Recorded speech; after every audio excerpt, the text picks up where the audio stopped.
I have been selling this book, Zan Azli and Wan Chun Hong's Guide to Indie Filmmaking, which is published by MPH for a while now. It's a really good book if you want to be a filmmaker, whether it's for YouTube, social media, TV, film, cinema, whatever. This is the book to get. I'm going to make it more accessible and more affordable to all of you because I believe that everybody needs to become a filmmaker. The more filmmakers we have in the world, I think this world will be a better place to live in. Now it's available as an electronic book download on my website. I'm going to link it here. It's really cheap, it's really affordable. It's only 5 ringgit if you want to get the ebook version. Okay, 5 ringgit. It doesn't really cost much, right? It's just a little bit of something for me. I mean, it did take a lot of work to write. Each chapter of this book talks about one part of the filmmaking process. And for each chapter as well, I interview a local filmmaker. It's only 5 ringgit. It's only 5 ringgit. So we watched Pendatang. Thank you for inviting us. We watched Pendatang because she was one of the crowdfunders. Yes. And I reap the benefits. Because Amir said, oh, so we have one of our funders, Zan Azli here. I said, no, Marcel. Oh, okay, Marcel. Hey. I just...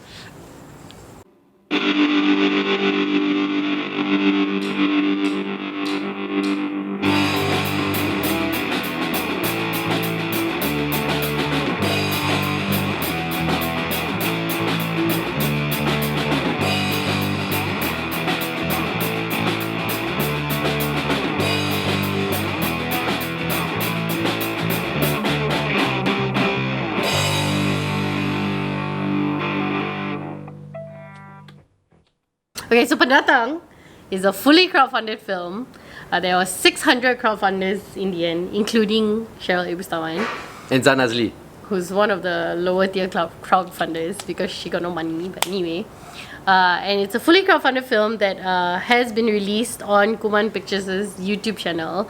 And the reason for that is because they wanted everybody to have access to the film. Everybody because it is has a film, access. So that it doesn't have to go through censorship and everything. So it is a film for Malaysians. And they don't want to make a profit. Yeah. Because it's crowdfunded. Correct. Yeah. So it's a film for Malaysians by Malaysians. I like that idea. It was a very successful crowdfunding campaign. At the 11th hour, they managed to, a day before the deadline, they managed to hit their target and then some.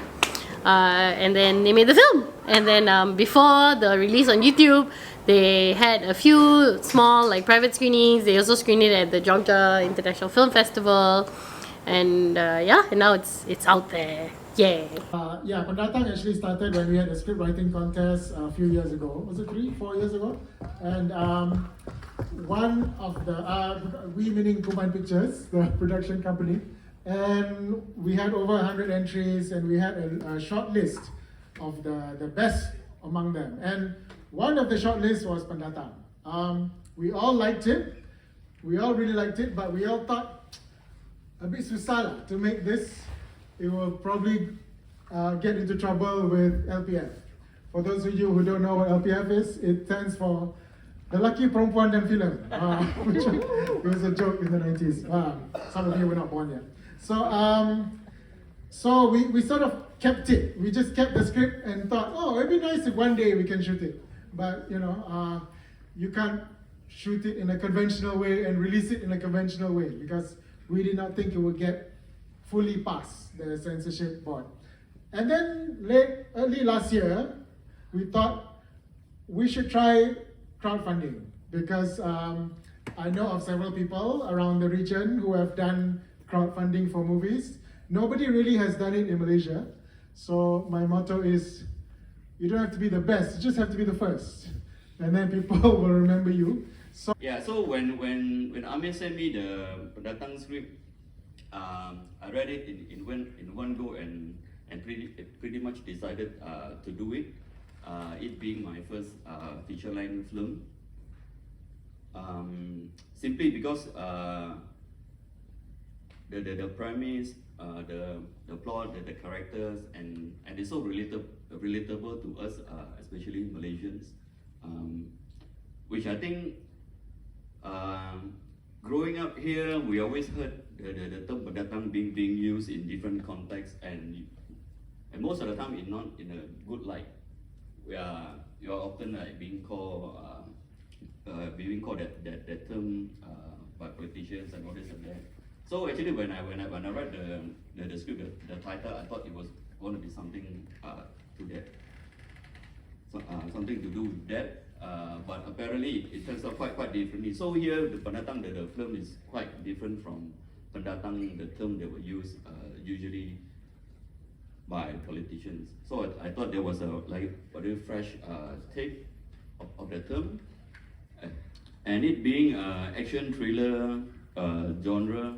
Also, because I've never done action thriller before, so that also gives me like something new that I can learn, that I can work on. Yeah. Okay, so what's the film about? Pendatang is about a dystopian Malaysia where we have all voted for the races to live in segregation because an incident happened and then everybody voted and they were like, okay, better we just live separately. So the Chinese live in like Chinese villages, the Malays live in the Malay villages, the Indians but they're not villages, they're zones. Zones, they call it zones. So, Tapi kampung baru kampung baru. So they are all relocated to different zones. It's not clear how these zones are divided, but you basically have to go and live in like someone's house. So because for they take over the zone. For example, let's say right now you live in like section 14, okay, and you are a Melayu, but then section 14 is gazetted as an Indian zone. So you have to get out of that house because the Indian people and they relocate you to wherever the Melayu zone is, like maybe PJ Old Town or whatever, and then you go and live in someone else's house. So the story is about this Chinese family, mother, father, sister, brother. They get relocated into their new zone, and they move into this Malay house, a very nice kampung Malay house. With furniture and everything, and then they're basically like being told by their relocation officer that, you know, you're very lucky because this house is still fully furnished. Usually they will rather destroy their furniture than let us use it. So actually considering quite okay your house, you know. And then they're like, no lah, we cannot live like this, we cannot live in this kind of house. Then they start talking about jobs lah. So because it's still early days, not everybody has jobs yet. So they offer, like in this zone apparently there's a tauke running a furniture factory. So they say, oh, consider working at my uncle's factory. And then as they are like cleaning up the house or whatever, eventually they find an abandoned Malay girl. Oh, Malay girl that was left behind or something in the attic of their house. So then it starts like, and what do we do? And then the story starts. So do we turn her in? Do we keep her at the risk of our own security? Or what? And then obviously there are bad guys and, you know, morality issues and corruption and politics and all that coming into play lah. So, and then shit starts really getting very real. Okay, so I know you're going to jump to it as soon as I say it. What do you think of the film? I'm not. Go lah. Say lah what you think of the film. Go ahead. No, it's okay. No, go ahead. I think we both have the same feelings about the film. Yeah, we really like the film. Is that fair to say? Do we really like the film? Yeah, I like the film. As an entity? Yeah. The both of us together? Yeah, I like. Go ahead. What? Go ahead lah. Nothing. Okay, so anyway, I've never seen any of Kenkin's films. He's never made any films. Oh, he's never made short films. Yeah, I've never seen his short films also. He's directed a lot of TV shows lah. So this was my first time watching something that Kenkin has directed. I've worked with Kenkin on some TV shows before. I worked with Kenkin on one thing. Like last time lah. TV series, sitcoms and all that, right? Yeah. So. Yeah. So I thought that him having so much experience in filmmaking really showed in the maturity and the control of how the film was made. I thought the film was very well controlled. The suspense was built, you know, all the tensions and the moods were very well executed. It was shot very nicely, not pretentious, not overly artsy, not too noir, very clear-cut. And it was a story, you know, it really presented the story to its fullness. And The script is very, how would you say, it's not really a thriller, but it is kind of a thriller. It's very kanchiong one. So you're constantly like wondering what's going to happen next, what's going to happen next, what's going to happen next, and you're always at the edge of your seat. And that's very hard to do for a feature film, I feel, if you don't execute it well lah. But he did it really well. And the actors and actresses in this film, one I think is a social media like influencer, the father. Like he has a lot of like followers, but a lot of them are kind of new. But they had such good chemistry as a family, you know, and it was very believable. I really liked the character of the mother. I thought she was very, like, despite everything that was going on, she was really just rolling with the punches. And she still managed to retain kind of like her pre-conflict humanity, which not a lot of people can do. I mean, like, even during COVID, we could see like people were like losing it, and then now they're not like really the same anymore. So it was nice to see that. And yeah lah, I like the film lah. It's a good film. Yeah, I like the film very much. It's one of the best films to come out this year. There are some things that I maybe have some differences with you. I thought it was shot very artsy. Not very mainstream at all, because the way it was shot, and it reminded me so much of the early 2000s indie scene, when all these indie filmmakers started making digital films, right? And definitely I think Kenkin was influenced by that lah. How it was shot, the look, the feel, the you know, it reminded me of all the James Lee, Tan Chui Mui films and all that during that time. And Kenkin made short films that looked like that too last time. So I felt that it I want to say kept to that spirit. Maybe it kept to that spirit, but it was brought from that influence lah. And this is his first feature, right? After having all of this experience, or this such a long time of not making a feature film, making short films and all that. So I think it nicely brought, it was nicely shown in this film lah. But the story itself, I don't think it's a niche content kind of film, because anybody can enjoy it.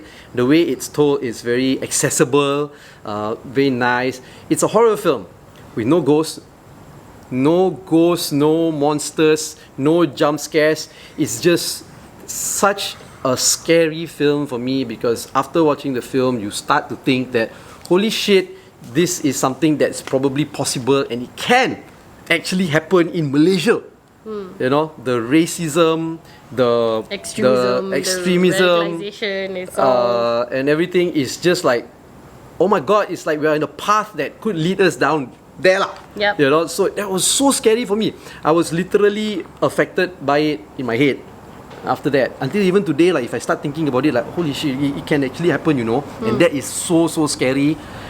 So I like the social context that this film brings, you know.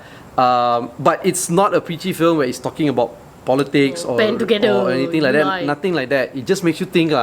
And the script is not Kenkin's script, right? He found a script. Well, actually not found lah. Amir found the script. Yeah, you know. And I worked with the script writer too. Me, Kenkin, him, we used to work on TV shows together. So it is like great lah, you know. Why didn't I work with them on this film? Why not call me? Bagus. You ask lah, why not call you? Because you never give money for the crowdfunding. So it's good. The social context of how Malaysia is right now, the social contract, the racial balance, you know, racial balance in the country. It's so captured in this film, and I think this film, I know it went to like international film festivals and all that. I know it is meant for Malaysians to watch, right? It will make you think. It will scare you if you feel scared, you know. Or if you're not scared of what's going to happen, like how it happened in the film, you're probably one of those people who are advocating for it. Think, right? Yeah. So, you know, Kenkin, I don't know. He waited 20 years to make this film. It's great. From the theme of the film itself, it kind of reflects how the film was also made. Crowdfunding for the people, and then released also, no profit, you know, don't want to go through censorship and all that. I think everybody needs to watch it lah. It's on YouTube.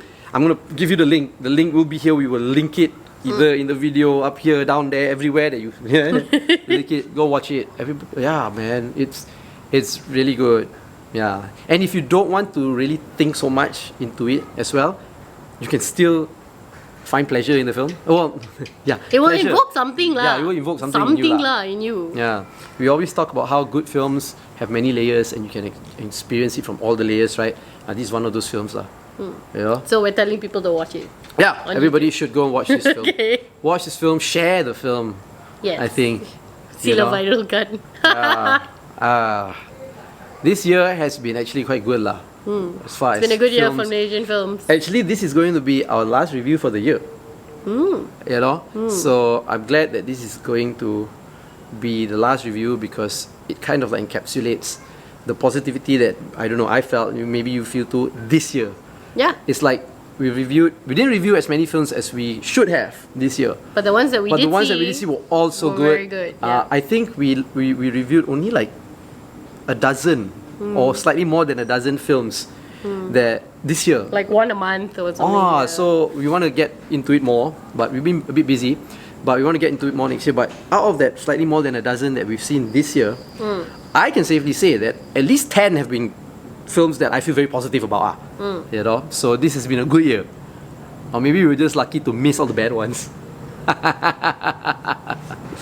We did see some bad ones as well. Yeah. But there were more good ones than bad ones, which is something that we can't really say for the previous years. Yeah. Usually it's like one or two good films and then kind of okay films. But this year it was like the films, I mean, we started off quite strong with Meka Wato and then moving on into Imaginor and then it just like, it was consistent lah, I think. It was very consistent. It was a consistent year for Malaysian films and to end with Kenkin's Pendatang, which I feel is a kind of a love letter to Malaysians to tell you all like, if you all keep fighting like this, shit's gonna go down. Yeah. And then you all really have to think about the consequences of your actions and the shit that you are putting out into the world is very poignant and great. Yeah. Yeah. So watch it. Watch it! That's it lah. Tell us what you Okay, think. tell us what you what you think about Pendatang. Yes. Because I think it might also ruffle some people's hair lah. You know. So tell us what you think. You like it, don't like it. You know. I think what was I gonna say? Oh, my train of thought gone already. But yeah, tell us what you think about. Tell us what you think about all the films that we've reviewed this year also. Yeah. And what you think that the year has been for Malaysian films. Yeah. What was your favourite Malaysian film This year. this year? Let us know. If you saw it, you know, okay, we'll review it lah. If you haven't seen it, we'll try to watch it lah. Yeah. Yeah. So that's it. Like this video. Don't like this video, subscribe. Follow us on all our social media platforms at Bidin or go to fatbidin.com to get everything. Happy New Year. Happy New Year, Merry Christmas, Happy Boxing Day. If you're watching and listening to the Fat Bidin Film Club, I'm assuming I'm Zan Nazli. And I'm Shal Ibusawan.